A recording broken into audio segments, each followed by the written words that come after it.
প্রধান রহমান আমি বক্তব্য শেষ করছি। যে কথা বলতেছিলাম,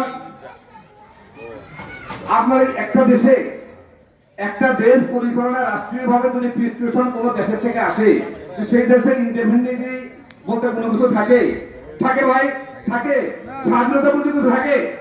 এক ভারতের অঙ্গরাজ্য হিসেবে অঘোষিতভাবে বাংলাদেশ বিগত 16-17 বছর পরিচালিত হয়েছে। ভারতের প্রেসক্রিপশন ছাড়া এই দেশে কোনো রাষ্ট্রপতি হতো না।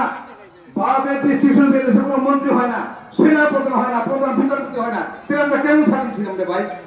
আমরা যে বলবো we are the citizen of independent country Bangladesh, এটা হাউস পসিবল? এটা বলতে পারতেছি না।